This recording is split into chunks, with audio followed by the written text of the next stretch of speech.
Yeah, good morning to you all. And I think if everybody is ready, we can start. Am I audible there? Somebody can give me feedback. Yes, sir. Okay, fine. Now, anybody has questions? Okay, you can put in the chat mode.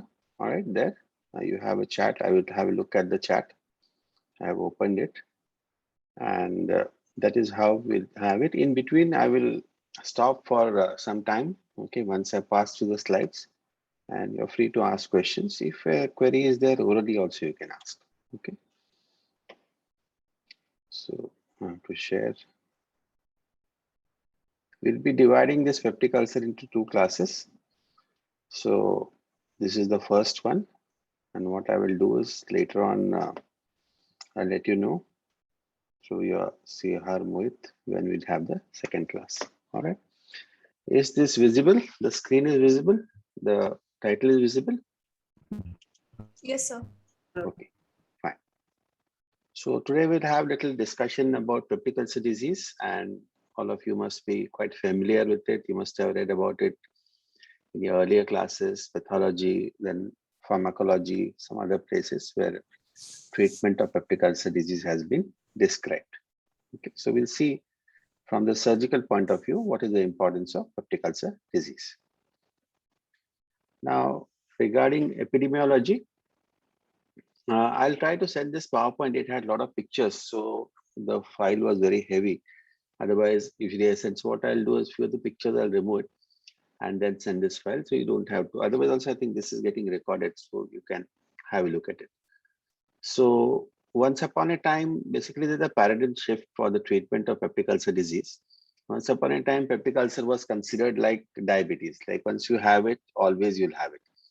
So although you take anti-secretory therapy for some time, you'll be all right, and again it'll recur, and the whole lifelong, you see, especially in the younger life, people will get this acid peptic disease again and again. But now it has been shifted, the thought process has been shifted, and all of you know, with the discovery of Helicobacter pylori infection, it is now considered to be an infectious disease rather than a acid peptic disease, which is a continuous process. So because of good treatment, good therapy, now when you talk about epidemiology, when I joined JIPMET 3 decades back, we used to do elective surgery for peptic ulcer disease almost one every day. So you can see almost 250 to 300 operations a year. Whereas now postgraduates in the Department of Surgery, they are lucky even if they do one or two cases throughout their 3 year tenure. Say in a year where we are operating 150, 200, 250, now we are not operating even 10 to 15 cases a year. So that is how it has come down as far as elective surgery is concerned. So drastically reduced because of two things. One, very good anti-secretory therapy that is available, very widely available, easily available. Diagnosis of Helicobacter, diagnosis of H. pylori is widely available. And diagnosis of peptic ulcer also has become easy because endoscopy is also very widely available. So because of that, overall things have dramatically changed.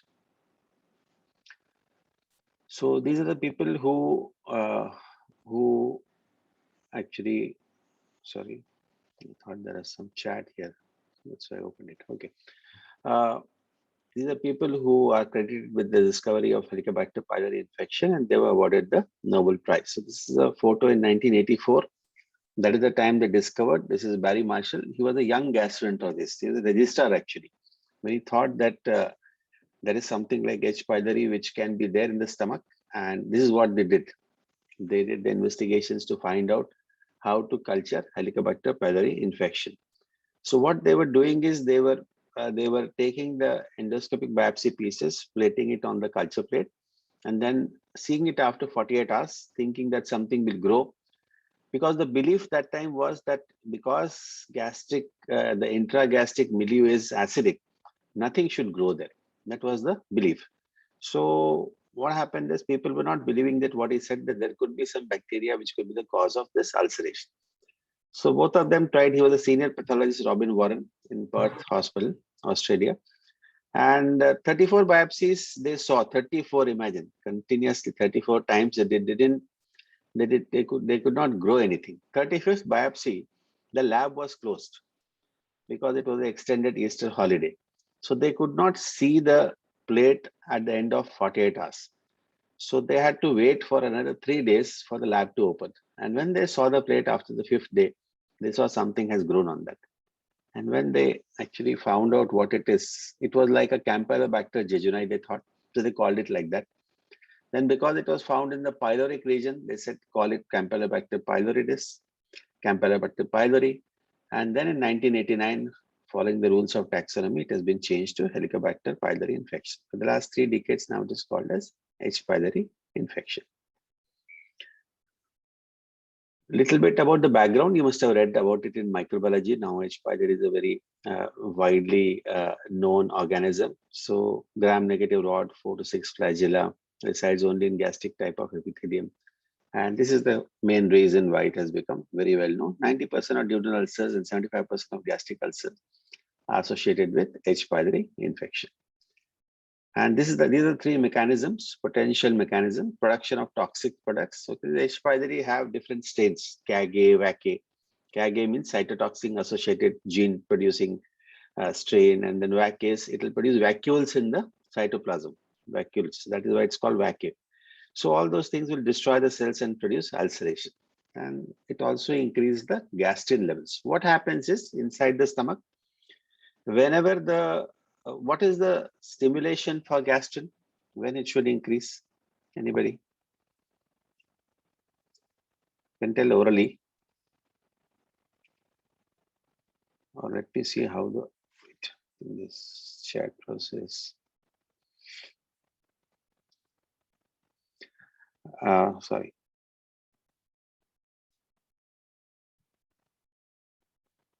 Yeah. What is the stimulation for gastrin? The stimulation for gastrin is that whenever the acidic environment is changed to alkaline environment, gastrin is stimulated. Gastrin is stimulated.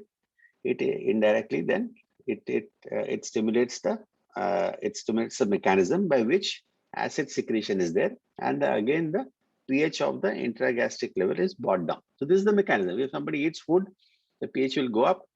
So acid will be secreted through the vagus also, and the gastrin also goes up. It produces more acid. So in a patient who has not eaten food,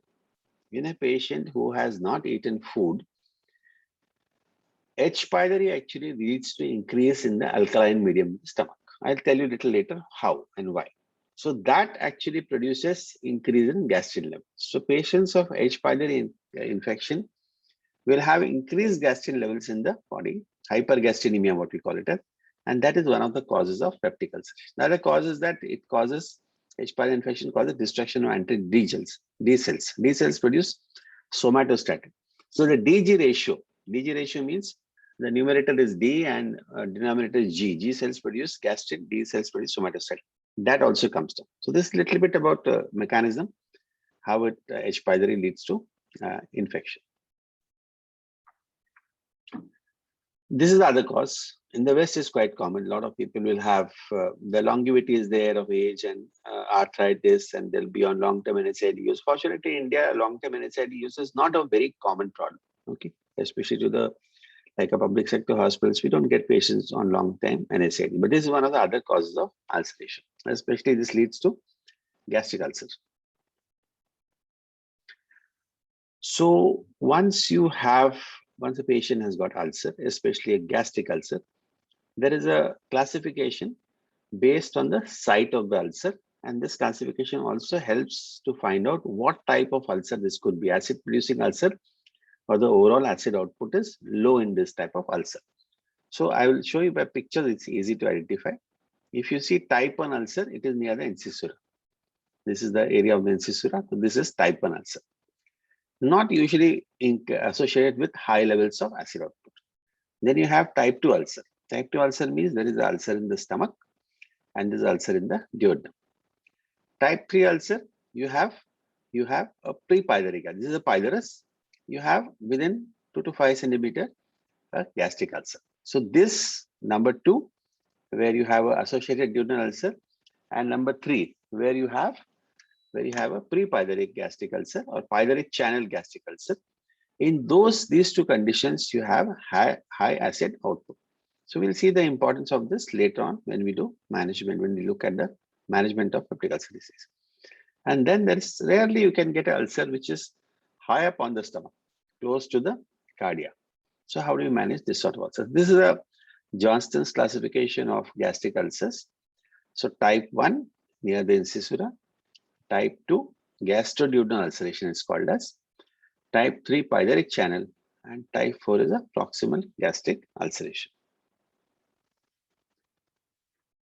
Now, nowadays, earlier it used to be said that periodic pain and then duodenal ulcer patients will get up in the night and then they will eat and they will have preserved weight. Gastric ulcer patients they are scared to eat. They will not have, they'll be a little more skinny type. But all those things are not very classically mentioned nowadays in the books. Okay, it's become very bizarre now, presentation. So epigastric pain related to food, if it becomes constant, it can develop complications. So in the earlier days, the diagnosis of peptic ulcer was based on clinical findings. Endoscopy was not available. We had to depend on barium meal. So many things were there. Now with such a wide availability of endoscopy everywhere, people are not giving very much importance for clinical features. And as I said, often on episodic pain, if a patient has, and it is there for few weeks or few months, then usually people undergo upper GI endoscopy to find out if there is a ulcer disease. Ulcer can lead to three complications, predominant complications. The ulcer can perforate. There can be a hole in the ulcer, okay, through and through, so that the patient will have, most of the times, an anterior wall ulcer, so patient has perforation peritonitis. Ulcer can bleed, duodenal ulcer can bleed, gastric ulcer can bleed. And because duodenal ulcer is more common than the gastric ulcer, often on the patients will have ulceration, healing, that will lead to fibrosis. So when there is fibrosis in the duodenum, what we usually call it as gastric, duodenum is a gastric outlet. So that is what is called as gastric outlet obstruction. So these patients will also produce vomiting. So what happens is when these patients have repeated vomiting, they might develop a condition called as hypochloremic, hyponatremic metabolic alkalosis with paradoxical aciduria. A little bit of physiological abnormality which can happen. Now, basically, what could be the cause of this sort of abnormality? Can anybody tell? I'm trying to open the chat. Yeah, can you answer there in the chat?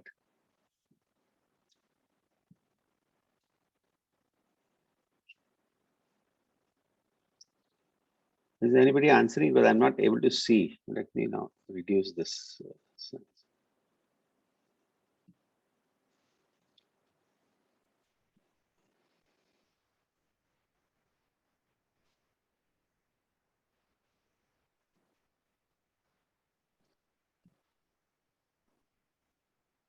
Has anybody answered? Okay. Loss of acid in vomitus. Okay. What else? See the slide, you can see hypochloremic, hyponatremic metabolic alkalosis, paradoxical aciduria. So any other answer from anybody else? Any other reason for which this can happen?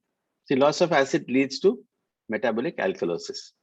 So why it leads to paradoxical, why acid should be secreted into the urine when there is less acid in the body?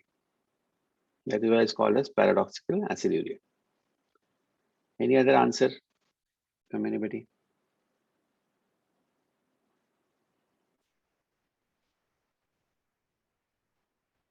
Body tries to conserve sodium by exchanging with hydrogen ions in the kidneys, in urination.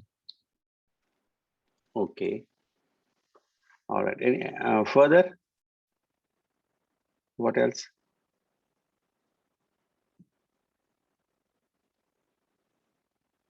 Don't send any direct messages, okay? So that the thing is, it gets, then automatically it becomes, everybody has to see the answer. Yeah. Basically, what happens is that the patient has repeated vomiting. So there is loss of acid, okay? There is loss of chlorides, HCl. And because of loss of volume, okay, loss of volume, there is also loss of potassium.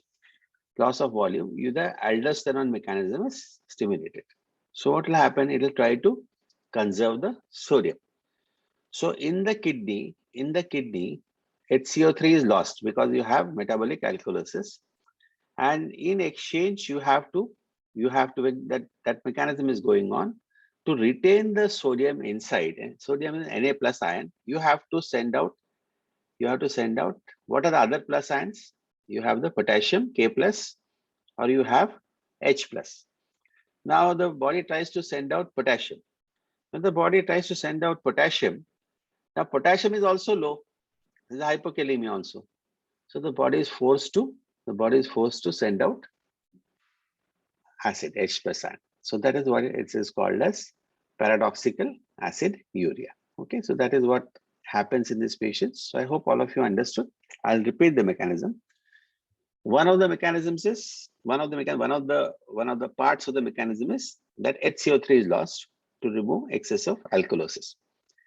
Number two, what happens is that renin-angiotensin mechanism is stimulated to conserve water. Aldosterone is there, so it preserves the volume and it also preserves the sodium. Now, when it preserves the sodium, when it takes in sodium, it has to send out an H plus ion. The H plus ion, one plus ion. So it could be H plus, it could be K plus. Now there's a loss of K plus also in the vomiting. Patient also has hypokalemia, so it's forced to send out H plus. That is why the term is used, paradoxical acid urea. All right, so we go forward. So what are the tests for H. pylori? Non-invasive tests, serology, stool antigen testing, and urea breath test.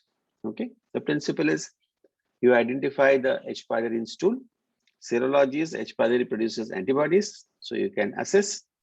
And urea breath test, the principle is that if a patient has H. pylori infection, if that patient is allowed to ingest a glass of urea, that urea is split into ammonia and water, and that ammonia is split into carbon dioxide and it is exhaled. So this is labeled carbon dioxide, C13 or C14, which is actually quantified by a machine. You can have a mass spectrometer or you have a C14 machine. So what happens is this machine will tell you whether excessive carbon has been exhaled or not. So indirectly it will tell you that the patient has got H. pylori infection. I hope I'm clear. H. pylori has got an enzyme called urease. This urease will split urea into ammonia, and this ammonia gets split into CO2 and water. So this CO2 is exhaled, and this CO2, which is labeled CO2, is quantified. That is how we actually find out whether the patient has got H. pylori infection or not. So it's a non-invasive test, but requires facilities for like a nuclear medicine facilities for isotope assessment. Then we have the urease test. It is done on endoscopic biopsy pieces. I'll show you what is it, what is the mechanism.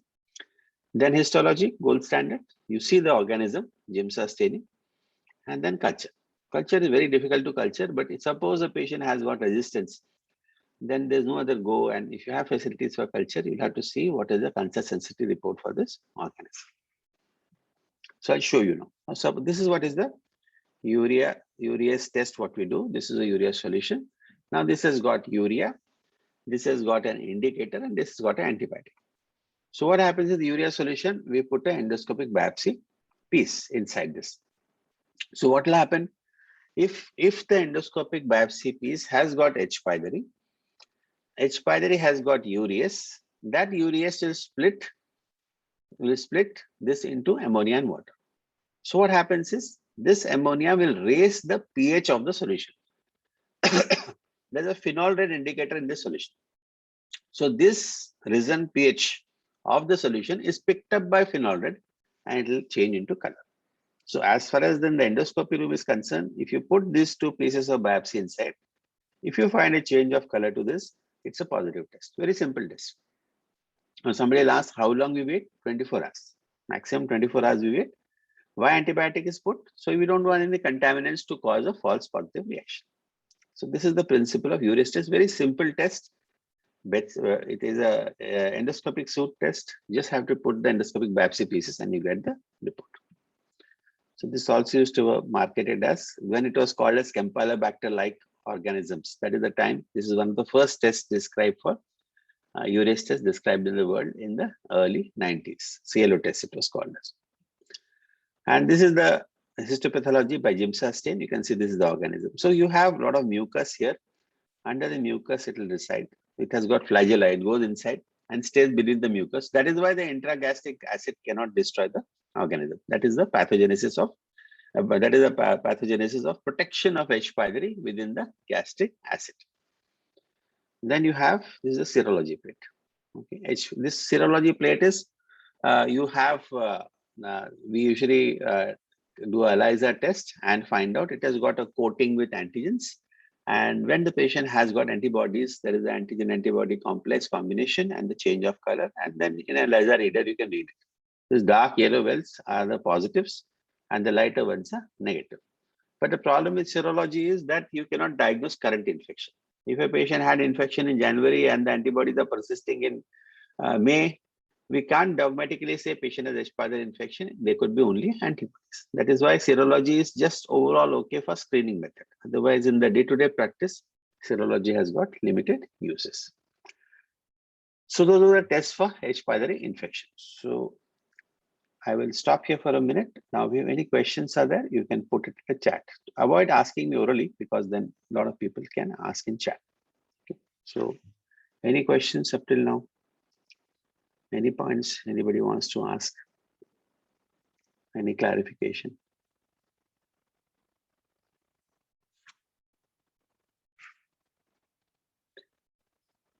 Okay, if you don't have any other further questions, we'll continue. So what are the other investigations done? In the past, we used to do upper gastrointestinal radiography. It used to be called barium meal with a double contrast. I'll show you a picture of that, how an ulcer looks in that. But once at the advent of fiber optic endoscopy, okay, in 70s this was available, and then 80s and 90s it became very widely available. It is now the gold standard for diagnosis. So right now, because this is very accurate, very good, very widely available, now no longer people are doing upper gastrointestinal radiography. So this is how it will look. Okay, when you give barium meal, the ulcer will produce a niche because it will produce an ulcer will produce a fibrotic crater inside the perigastric wall. So what will happen is the barium will go there and you will have a niche. If it is a case of carcinoma, it will grow inside. When it grow inside, we call, usually the term used is filling defect. When you have a niche like this niche means outpouching from the wall. This is the wall of the stomach and there's a slight outpouching. This is what was a characteristic feature seen on barium. Sometimes what will happen is, if this is the first part of the duodenum, this is the pylorus. In the first part of the duodenum, you will have this multiple niches, 1, 2, 3. So the appearance that was given is as clover leaf appearance. Clover leaf. Clover leaf, I believe, is got three pedicles like thing in the leaf. So it was called as clover leaf appearance. But as I said, this is all historical thing. That's why I not put a picture now. There's nothing like clover leaf and all that. And everything, the diagnosis is based on upper GI endoscopy. This is how it will look. See, direct examination of the ulcer. So no indirect, no niche, nothing. And you can see that. So this is how a deep gastric ulcer, this duodenal ulcer is the first part of the duodenum.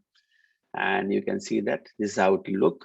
And this is, as I said, with the help of an endoscope, you can watch the size. Usually compare with the endoscope diameter. Okay, endoscope is usually 1 centimeter in diameter. So this ulcer looks like almost a centimeter, a large ulcer. And then you have a gastric ulcer here. Okay, you can see a deep gastric ulcer. And this is a pre-pyloric gastric ulcer. That's the pylorus. You can see that. That's the pylorus. And just proximal to the pylorus, you've got a deep gastric ulcer. All these ulcers are quite deep. You can see that. The mucosal folds are there. Whenever it's a gastric ulcer, what is very important is duodenal ulcer is fine. But when it's a gastric ulcer, always take a 4-quadrant biopsy. 4-quadrant biopsy means 12 o'clock, 6 o'clock, 3 o'clock, and 3 o'clock and 9 o'clock. 4-quadrant, always. Any gastric ulcer, whether it looks benign or malignant, irrespective of that, it is always important to rule out malignancy. Duodenal ulcer is fine.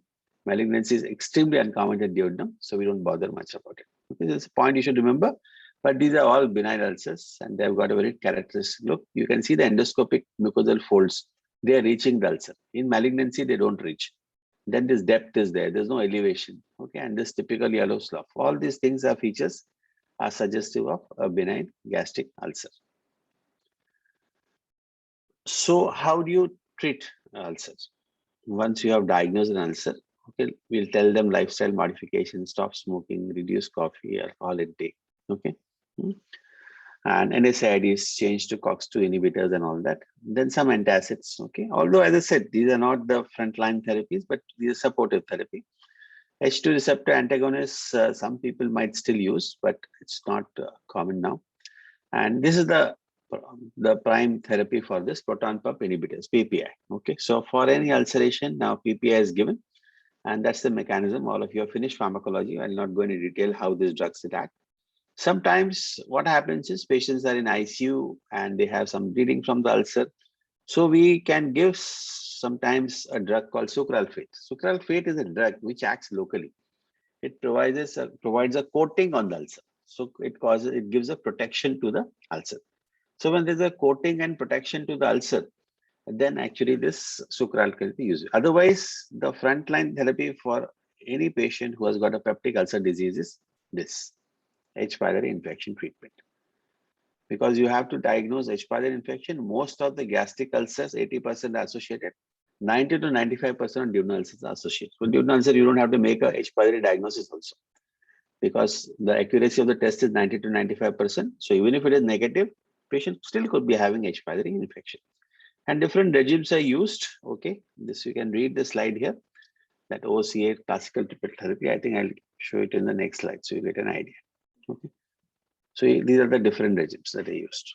Clarithromycin triple therapy, 14 days. Bismuth quadruple therapy, concomitant therapy. So basically, this is called as a standard triple therapy, which is used clarithromycin, amoxicillin, and you have a PPI in this. Okay, not metronidazole, PPI there. So that standard triple therapy, what we usually do is give when the overall clarithromycin resistance is less than 15%. If we know the resistance in that area, then better to avoid that classical triple therapy. Okay, standard triple therapy. Then you can use a bismuth-based quadruple therapy or a concomitant therapy. Okay, where 4 drugs are used for 10 to 14 days. Now, sometimes patients might have this penicillin allergy. Then you cannot use amoxicillin. So if you're not able to use amoxicillin, then you can use this therapy. This doesn't have amoxicillin. PPI, bismuth, tetracycline, nitroprusside. If your patient has high nitroprusside resistance there, then you have to see whether to use any nitroprusside. You have to use an alternate line therapy. That's how you have to do a jugglery between different therapies. These are all described therapies for H. pylori infection. These are all very recent therapies, hybrid therapy. Hybrid therapy, basically, it's a combination of sequential therapy and concomitant therapy. So we'll not go into details of this therapy. You'll have to read about it, because what is the difference between each. But sequential means you usually give 5 days 2 drugs and remaining 5 days 3 drugs. Okay. It has got overall use of 4 drugs. When you use all the 4 drugs together, it is called concomitant therapy. Concomitant means all together you're using. When you mix up sequential and concomitant, it's called as hybrid therapy, 7+7. As I said, it is not possible to tell within 2-3 minutes details of this therapy, so you can read. And then you have a backup therapy, rescue therapy, what's called as, based on fluoroquinones, okay, levofloxacin based triple therapy. So these are the things. So what is the bottom line we have learned from here is that the peptic ulcer disease, the diagnosis is based on endoscopy. Most of the ulcers are associated with H. pylori infection. When they are associated with H. pylori infection, the frontline therapy for H. pylori infection is anti-H. pylori therapy. So that is how we usually manage a patient with peptic ulcer disease. Rarely, when it is not a case of H. pylori, some gastric ulcers may not be associated with H. pylori infection, then you give PPI therapy, proton pump inhibitor. That is the standard treatment for peptic ulcer disease. Okay, it's not very difficult to manage a peptic ulcer disease. Only thing is that if the patient is properly compliant, we give proper line of therapy, then usually we can cure the patient of peptic ulceration. So when you can cure the patients, most of the patients are cured. Remember that most of the patients are cured. That is why we used to do 100 patients, 150 patients come down to 10 now. So 90% of patients are getting, and most of the peripheral hospitals in the smallest possible centers also, Now widely available PPIs and these therapies are available. And people are aware of also. All the doctors are aware of the H. pylori infection, H. pylori therapy. So if medical therapy can treat peptic ulcer disease, what is the role of the surgeon? So the role of the surgeon is that, just a second. The role of the surgeon is when intractable ulcer is there. Somehow it's just not healing, or it is not associated with H. pylori infection. Giving PPI again and again and again, it's coming back, like in the olden days. Bleeding, complication. Bleeding also, endoscopic therapy is used. We don't use surgery. Very rarely surgery is utilized. Again, earlier we used to use do a lot of cases of bleeding peptic ulcer in Japan. But with advances in endoscopic therapy, now that has also come down. Perforation, of course, we still get. Perforation is a perforation. So when it is there, you have to operate only. There's no question of any medical therapy. And the perforations are not come down because it happens many times in acute ulcerations. Acute ulcerations means first time a patient gets ulcer and perforates. So before the patient can go and take any anti-H. pylori therapy or any other therapy, so patient comes with perforation. So that is why in Gymnast still we get 100 patients of perforation, 75 to 100. It was maybe 150, but now it is in the range of 75 to 100. Obstruction, gastric outlet obstruction. Again, I told you, surgery, elective surgery we used to do for this. That has drastically come down. But these are the indications for surgery. 3 complications and an intractable peptic ulcer disease. So before we go on to the operations, again, I will stop, and any questions are there, free to answer. Any questions are there? Anybody wants to ask? Sir, yeah. Sir, how do we differentiate gastric ulcer and duodenal ulcer based on clinical history, sir? So the periodicity of pain? No, as I said, that has become little obsolete now. Okay, so whether it is periodic, whether the patient remains hungry. Earlier, they used to say the patient will get pain when he's having empty stomach. So those things are not mentioned in the books nowadays. As I said, because of the wide availability of endoscopy all across the world, I'm telling. Okay, so nobody diagnoses this on the basis of history now. So that is how it is. Any other question anybody has got? Any other clarification?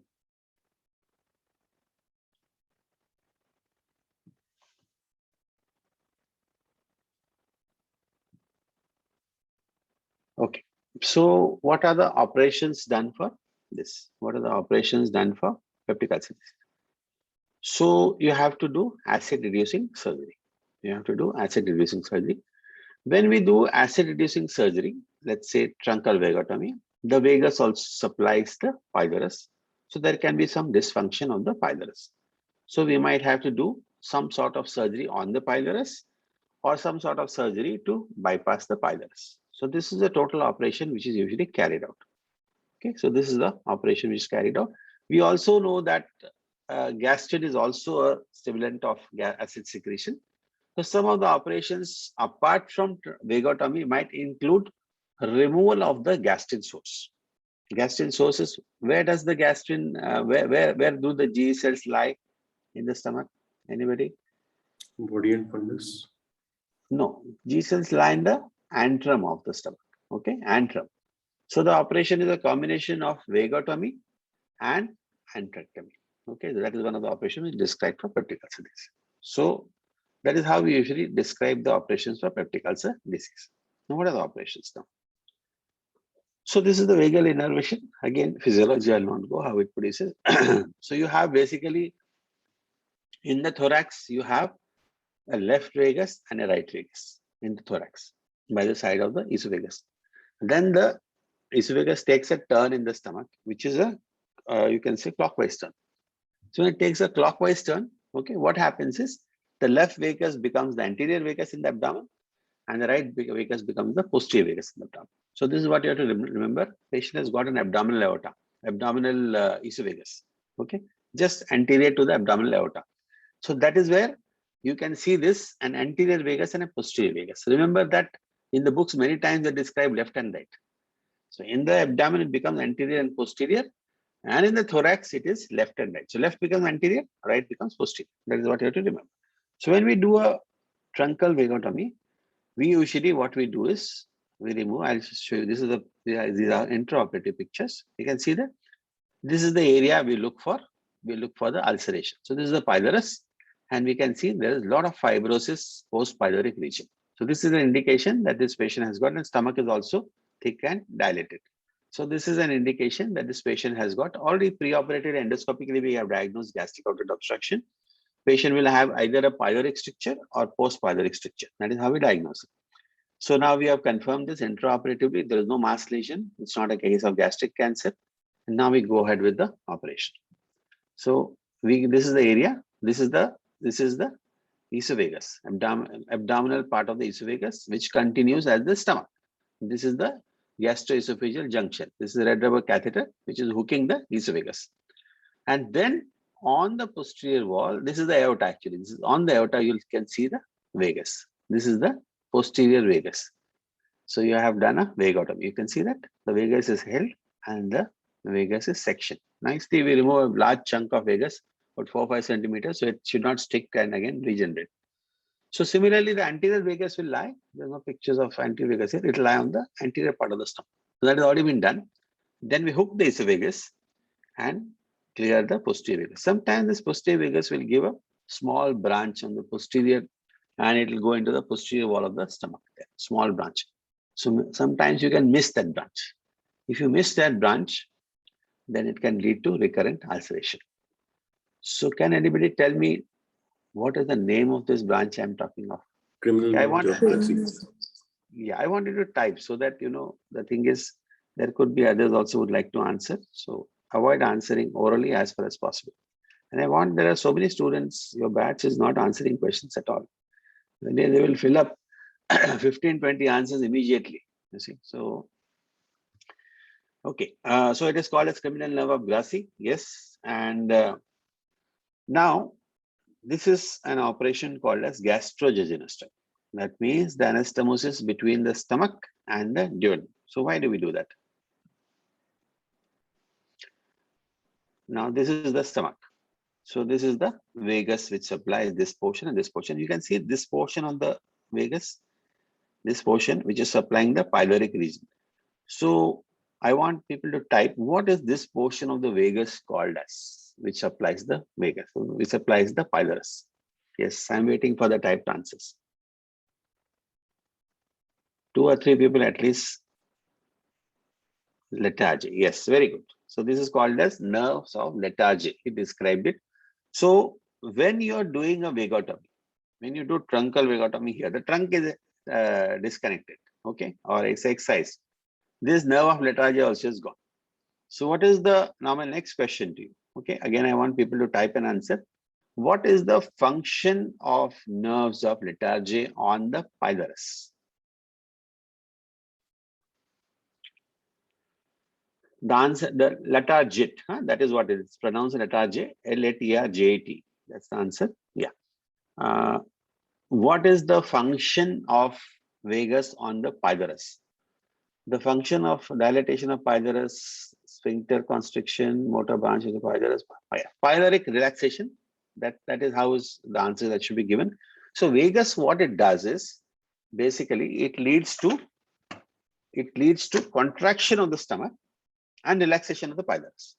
See, when the stomach contracts, if the pylorus will not relax, how the food from the stomach will go into the duodenum. So that is the function of the vagus. So when you section the vagus, what will happen? There will be slight degree of gastric atony, and this pylorus, which is supposed to relax, will not relax. So it will go into, you can say, spasm, or there can be a sphincteric contraction. Already there is gastric atony, so it will lead to gastric outlet obstruction. You are doing an operation for gastric outlet obstruction and you have produced gastric outlet obstruction. So what is the option for that? There are 2 options. One is you destroy the pylorus. How do you destroy the pylorus? You can see my hand. Pylorus is supposed like a ring. So we do something called as pyloroplasty. I'll show you the pictures. So the ring is open and a circle is made into a C. So the pylorus can no longer close. That's called destruction of the pylorus. Once you destroy the pylorus, then there's no question of spasm of the pylorus. That is one option. But there's a lot of fibrosis in the pylorus. If there's a lot of fibrosis, there's no point doing any operation in the pylorus. You do a bypass procedure. You create an alternative channel. That is what is called as gastrojejunostomy. So where we'll do the gastrojejunostomy? We'll do it here. I hope all of you can see my cursor. Is my cursor seen? Yes or no? Yes, sir. Okay. So this is what we'll do. So what now? This pylorus, we don't bother about it. So the food will come here, come here, come here through this gastrojejunostomy. Got it. So all of you understood this operation? Truncal vagotomy, anterior, this is anterior vagus, posterior vagus behind this, and then do a GJ. Truncal vagotomy, and then you can do pyloroplasty if it's not very bad. So this is how is the operation carried. This is the most important operation carried in our country. And if you write about it, it should be fine. And if you understand about it, it should be fine. Okay, so that is what is the description. So this is what I'm trying to show. This is the GJ that has been done. And this is the pyloroplasty. So what do? We give an incision along the length and suture it across the length. When we give it like that, the pylorus can no longer close. The pylorus can no longer close. So this is done when the pylorus is not very badly scarred. So you can do a truncal vagotomy in this. Now sometimes the pylorus is good and the patient has intractable ulcer only. Pylorus is fine. There's not much ulceration the pylorus have at all. It is gastric ulcer, that's the problem. So in those circumstances, what we'll do? Pylorus is not bad. So why you have to remove why you have to do a pyloroplasty? Let the pylorus be as it is. So what do we do there? This is the vagus, which is supplying the parietal cells of the stomach. Parietal cells. So what I do, I very carefully section the branches. This branch, this branch, this branch, this branch, this branch, this branch, this branch, and retain the branches to the pylorus. Nerves of Latargia are retained, and I only parietal cells, vagus fibers I cut. So when we do an operation like that, there are only two operations performed, remember, for peptic ulceritis. One is truncal vagotomy, and I told you pyloroplasty GJ. The second operation, which is also performed, which is performed more often in the West, again, Johnston only described it. So this is called as highly selective vagotomy, HSV, highly selective, because we are only selectively denervating the stomach, which is producing acid. So this, since it is supplying, it is denervating the part of the stomach, which supplies the parietal cells. The other name for this operation is called as parietal cell vagotomy. Parietal cell vagotomy. So what is it called? Highly selective vagotomy of parietal cell vagotomy. This is the most physiological operation because you are neither bypassing nor destroying the pylorus, only reducing the acid producing capacity of the stomach, which you intend to do in a patient with peptic ulceritis. You got the point? It's a very good operation. So why it's not commonly carried out in our country? First of all, many of our patients come with gastric outlet obstruction. When they come with obstruction, there is no use of retaining the pylorus. You have to do a bypass procedure. When you're doing a bypass procedure, why do such a complex operation? Straightway to truncal vagotomy. Okay, that is one reason. Other reason is the recurrence rate of this is very high, because even if you're a very meticulous surgeon and you're very reasonably experienced, I'm not saying very experienced, there's a possibility 2-3 fibers may be retained behind. See, cutting the branches of a tree is different and cutting the trunk of the tree is different. Which is easier? I say you cut those 16 branches in a tree. You don't know which has 16, 2-3 branches you might leave out. But if I say cut the tree, you'll cut it at the bottom. So there's no question of ambiguity. So cutting the tree is always easy rather than the branches. So here we are cutting the branches. So the recurrence rate of this operation ranges between 15 to 20%. Truncal vagotomy is 5 to 7%. Because we miss the vagus. That's the reason. Okay. But once you cut the trunk, there's no problem at all. So that is how it is. Okay. So that is what I wanted to stress about.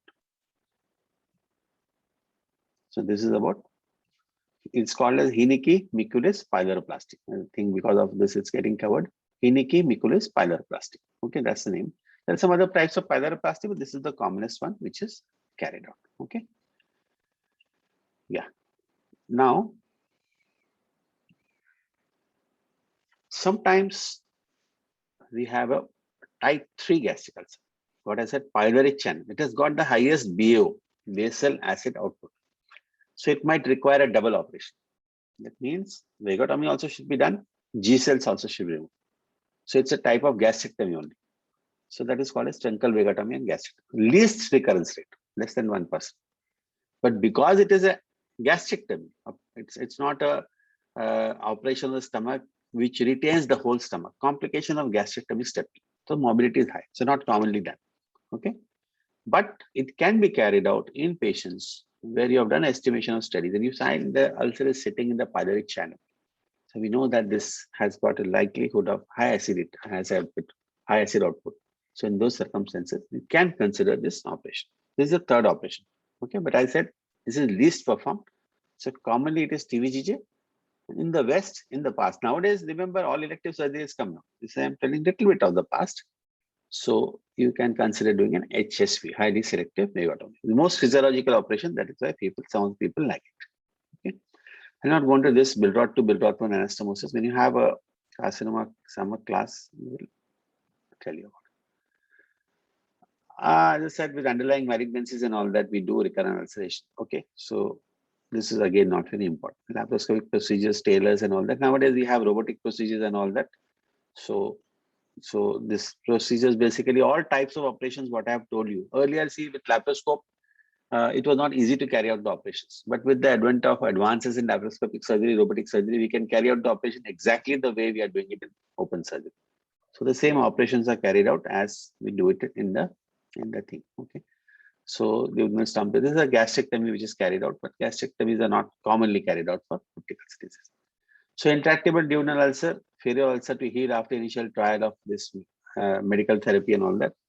Okay. So as I said, if the pylorus is absolutely fine, you can consider doing a parietal cell vagotomy. This Taylor's procedure, what I have mentioned here, is a anterior seromyotomy. As I said, this was in the past when laparoscopic surgery was difficult. Nowadays, straightway we do whatever open surgery we are doing, the same operation we can carry out. Okay. So parietal cell vagotomy has got advantages, but it's got disadvantages. Not a commonly performed procedure in our country because most of our patients will come with gastric outlet obstruction. Okay, so that is why we prefer to do a TVG. Intractable gastric ulcer. Okay, type 1 gastric ulcer. See, when it is a case of gastric ulcer, what happens is many times it could be some suspicion could be there. You're taken biopsy and it says not clear cut. Okay, some dysplasia, something is seen. In those circumstances, it becomes an indication for gastrectomy. So you have to remove. Better to always do a gastrectomy because some suspicion is the malignancy. You do a gastrectomy. Otherwise, TVGJ is an operation for duodenal ulcer disease. For gastroduodenal ulcer type 2 also TVG is an operation. But when there is a suspicious ulcer, you have to do a gastrectomy. Okay, so that is why it's written here. Distal gastrectomy for this ulcer. Vagotomy not needed as type 1 ulcers are not dependent on acid. Okay, type 2 ulcers, you can do distal gastrectomy with vagotomy, or you can straightway do TVGJ. As I said, type 3 ulcers, enterectomy, vagotomy. Type 2 ulcers, we do TVGJ. Ulcer high up on the stomach. High up on the stomach. So usual dictum is, if you are very sure there is gastroduodenal ulceration, better to excise the ulcer. So when you have to excise the ulcer, high up on the stomach, this is how we excise. The ulcer was here, or this is Posh's procedure. The ulcer was here, to extend the stomach, a loop like that, and remove. So this is not a formal gastrectomy for a malignancy. Nobody will go so close to the malignancy and excise. This is a benign ulceration. Now the reason is you'll ask that usual dictum is that whenever there's a gastric ulcer in the stomach and the patient is not having associated high acid output, we usually consider that ulcer should be out of the body. That is why this procedure is described. Okay. That's the principle of this treatment. So we come down to complications. This is the first complication of duodenal ulcer. Before we go on to this complications, any questions anybody wants to ask? Give me 1 minute, I'll wait.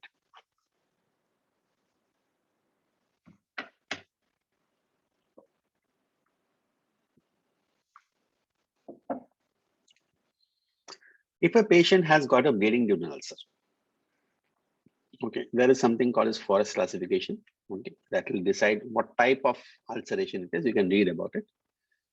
Then there are different endoscopic measures to control the bleeding. If it is spurting, Forest 1A we call it. It's like a tap, it is bleeding. In those circumstances, usually there is a gastroduodenal artery which bleeds.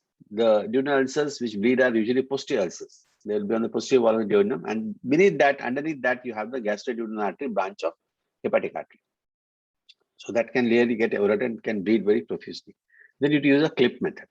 Use a clip and thermal too. Okay, so these are the methods. If it is an ulcer which is just showing a visible vessel or a clot and all that, then you can do this injection, thermal methods and all that. Otherwise, hemoclip. Okay, when it is oozing or spurting. Remember that. That's the basis of treatment. So once you have done that, okay, once you have done the endoscopic therapy and it's got controlled, then we should give anti-H. pylori therapy in this patient. Remember that. Bleeding ulcer associated with H. pylori infection. Bleeding is controlled by H. pylori. That's the treatment. So endoscopy plus H. pylori therapy is the treatment for bleeding duodenal ulcer, standard treatment.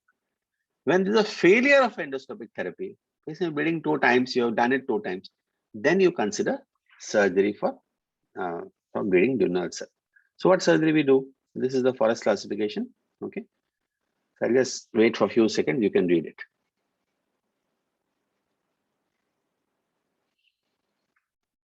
So here we use a clip. Oozing also we can use a clip, hemoclip it's called. Vessel, thermal method, okay, and injection. Injection we use adrenaline. So what does adrenaline do? It causes severe vasoconstriction of the vessel and it becomes thrombosed.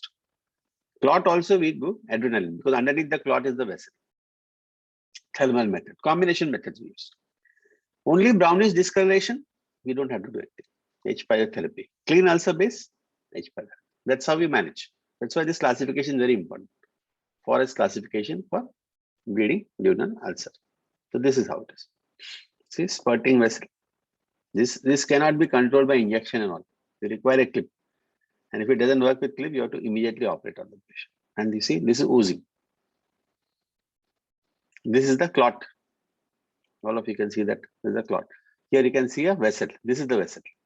So once you find a vessel, it is 2A. Again, you have to do thermal method and injection method. And then you have, this is again pigmentation. This is again pigmentation. So when you have something like that, pigmentation which is very faint, nothing to be done. But if you find pigmentation bordering on a clot, again do endoscopic therapy. Endoscopy usually controls all types of bleeding. Remember that. So expert endoscopy should be there. Usually surgery is not required at all. But when endoscopy fails or it is not available in those circumstances, you might have to resort to. This is how a clip will look. Oh, sorry. This, see the clip is put there. Can you see that? This is the spurter. The clip is put there. It's like a clip with the help of endoscope and it gets detached and it stays there. And the bleeding has got controlled. And after some time, it sloughs off and passes in stool. That's how is the mechanism. See there? Then you use this laser, electrocautery, heater probe, and injection. These are different methods of treatment. So this is all, these are thermal methods, and this is injection method. Injection method acts in 2 ways. One, it produces thrombosis. Otherwise, when you inject the solution around the vessel, the tamponade effect is there. Because tamponade effect also, the vessel gets compressed and the bleeding stops. These are 2 mechanisms. Operation, TV. So what do? We give a gastroduodenal incision in the first part of the duodenum, under and ulcer. See, under and ulcer. And beneath the ulcer, you have the gastroduodenal artery also. That gets automatically interrupted when you do full deep ulceration. You have to take deep bites, figure of 8 suture, and simultaneously you have to perform a TV because you see recurrence should not be there. Once you're doing an operation, we are not going to give H. pylori therapy then. Do a truncal vagotomy. So the operation is underrunning the ulcer with truncal vagotomy and pyloroplasty. Bleeding duodenal ulcers may not have that much scarring. So this gastroduodenotomy which we have given, we give it along the length and suture it across the length. So the operation is complete. So this is the treatment of bleeding duodenal ulcer. Surgery and this. For bleeding gastric ulcer, gastrectomy is a treatment. So this is how we have given the incision, and then underrunning is being done. And then. So bleeding gastric ulcer, these are the different types that you see. Yeah, I think we'll stop here. Okay, this will go to the next class. So any questions anybody has? We have 5 more minutes remaining.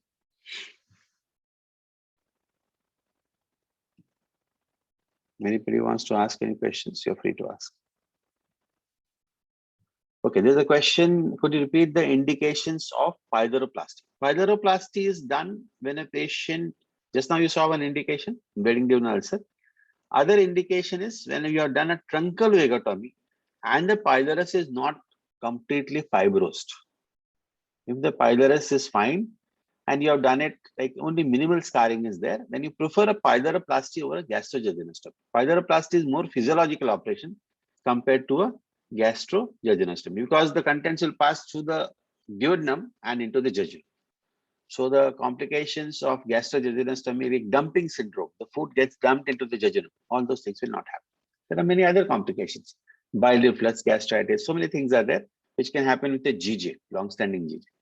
So that is why a pyloroplasty operation is always preferable, but we usually don't do in our hospital and in India commonly because the pylorus is so badly scarred that we cannot do it. Okay. So I prefer a GJ. Any more questions? Anybody has? Which ulcer is more difficult to manage? It's not like that. The thing is which ulcer? The thing is if you manage the patient with proper anti-H. pylori therapy, any type of ulceration can get control. Of course, proximal gastric ulcers are a little difficult. You saw the operation, what I have shown the picture. It's slightly more complex as compared to standard. But fortunately, the ulcers are very rare, proximal gastric ulcers. Any more questions? Any other thing? Attendance, your CR can give it whatever way. I think I can see some 200 students were there initially, so that can be given. Any other questions anybody wants to ask? You can type ask orally now. There's no problem at all. At the end of the class, you can ask whatever way you want. Any other questions?